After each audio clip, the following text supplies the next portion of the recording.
right hash from his own 25. Goes back to throw and throws the out, and it's caught. Nobody will catch Chad, and it's a touchdown, 75 yards for the Beavers. The coaches say this junior probably will wind up one of these days on the sideline of coach himself. Well, it is great to be home.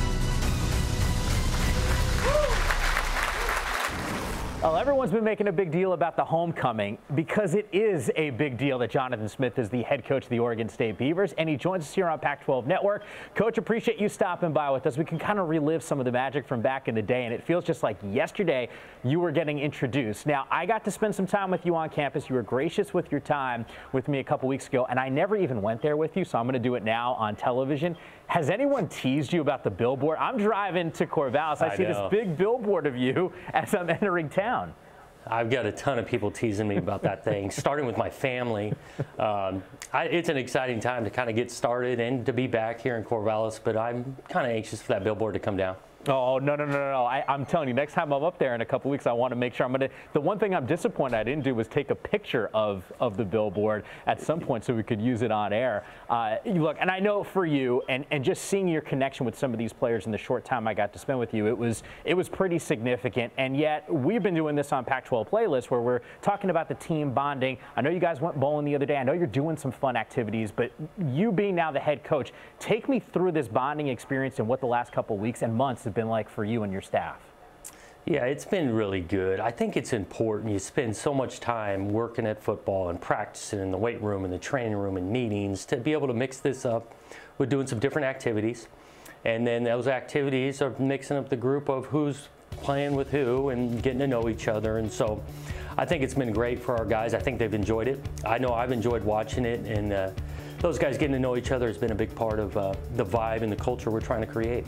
All right, you talk about the vibe, and I think heading to campus, in my mind, it was like, oh, Jake Luton's going to be the quarterback. I had said this to you. It looked like there was a brewing competition a few weeks ago. Explain to me what we're going to see in week one in terms of that position. Yeah, you know, we had a long competition all the way back to spring practice and then majority of this fall camp. Jake will be the starter, and he'll take the first snaps in this game, and he's earned that. I think he kind of separated the last week and a half of camp. But I think there's been some real benefits for those other guys to get some opportunities in practice to show what they could do.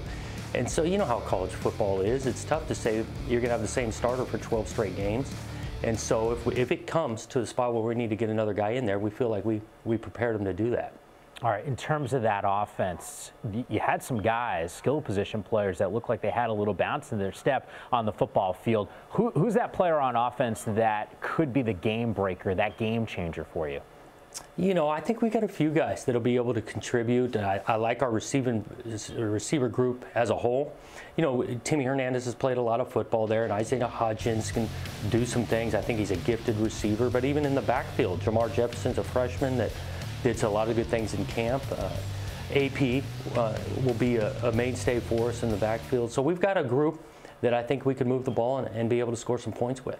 Is there a guy in particular that, you know, you get to campus, you're evaluating tape, you maybe even see him a couple times out there, and then over the last couple weeks or so just really has taken another step and another level in terms of production where you kind of opened up your eyes a little bit?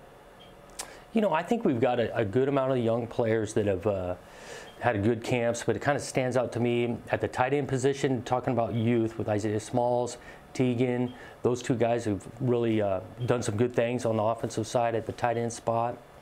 You know, defensively, we've got some younger freshmen that have done some, like I say, good things and earned some playing time. So I'm excited about the whole group of youngsters that we were able to add to this roster. I'm glad you bring up some of those younger players, because I'm watching practice. I got the roster in hand, and I'm looking at guys that are making plays, and I'm like, I don't know that guy. Oh, freshman. Yeah. There's a lot that I think you're going to have to lean on here. Can you give me some context on how many young guys, maybe not necessarily a number, but the impact that young players on this roster are going to have in year one?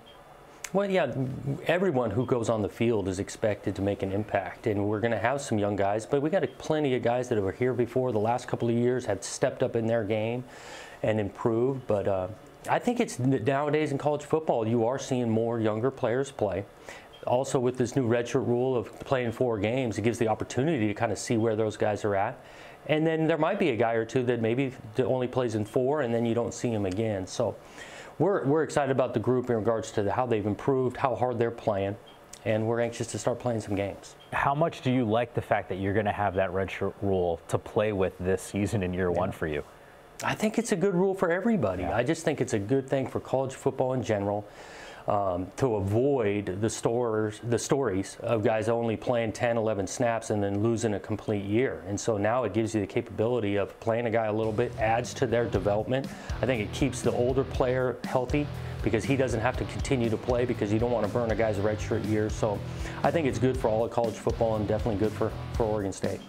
Coach, when you look at the numbers from a year ago, defensively, this was an Oregon State team that had some struggles there. As you've been able to assess the last couple of weeks, where's the strength of that unit? You know, I think our linebacker position, especially outside linebacker, we've got some guys that have played a little bit, have some athleticism.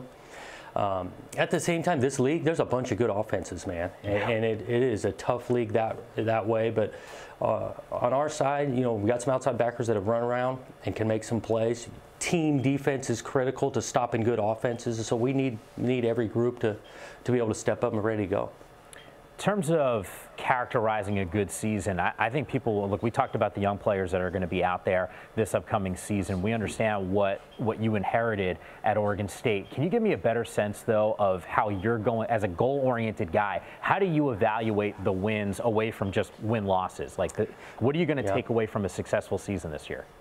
You know, I think you headed into this season goal-wise is that we want to be playing our best football at the end of the year. And so to do that, you got to be able to improve week in and week out. And so we're constantly talking about we need to be able to compete and then improve on that. So we get the opportunity to compete on a Saturday and we got to improve on it and play a little better football the next week. And if we're able to consistently do that, we'll reach that goal of playing our best football at the end.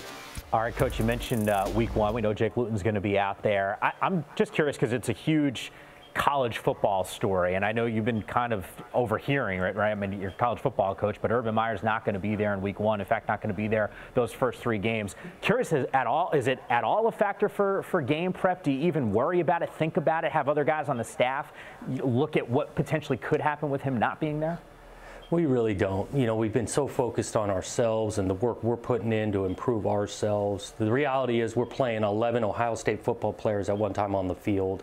And so we haven't put a lot of thought into it or tracked it that closely. We got a great amount of respect for that program and what they've done, not just the last couple of years, but in the history of college football. And so we know we got a challenge ahead of us, but we really are just focused on ourselves and preparing to be the best we can be.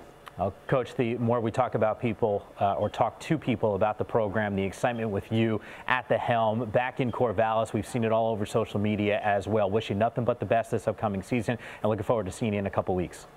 Appreciate your time, guys. Thanks.